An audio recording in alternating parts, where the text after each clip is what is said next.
Voilà une rupture du ligament croisé antérieur, assez récente, un mois. On voit bien que la face axiale du condyle est dépourvue de ligament croisé antérieur. C'est une avulsion haute, comme c'est quasiment toujours le cas. Toute la face axiale est libre. Ce qu'on voit là, c'est de la synoviale. Et le reste, c'est une nourrice. Voilà, on voit un petit résidu de faisceau antérolatéral qui était partiellement rétracté. Donc on l'enlève au shaver. On va préparer ensuite la face axiale du condyle latéral. Là aussi au shaver, en enlevant toute la synoviale et en allant bien en arrière. Là, le genou est plié à 90 et la face axiale est à droite.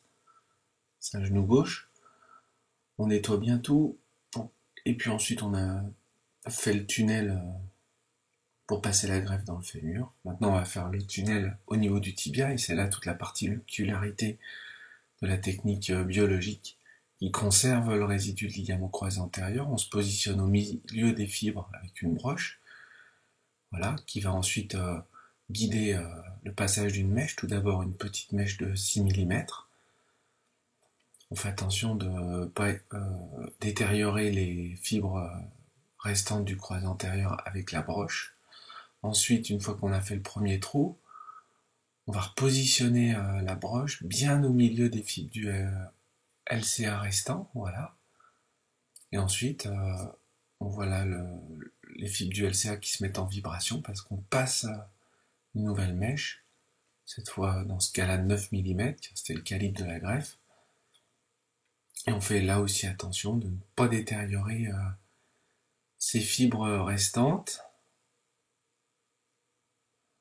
Ensuite, on va repositionner encore la broche, ça prend du temps, il faut essayer de bien évider le ligament croisé antérieur en conservant les fibres.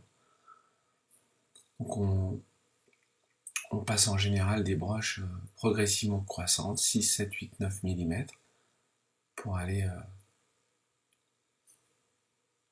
vers le calibre de la greffe.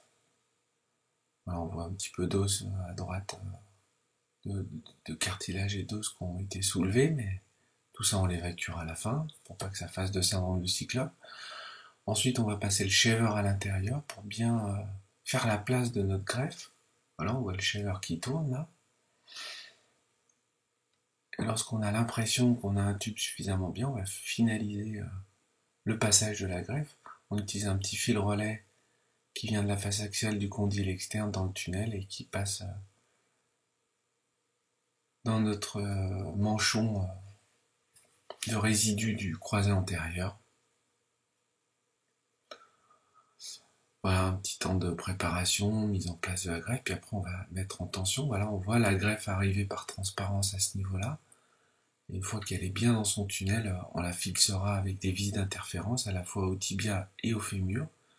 Et là on voit en passant en extension que cette greffe s'intègre parfaitement à la biologie du croisé avec des sites d'insertion anatomique qui permettent de conserver les anciennes fibres.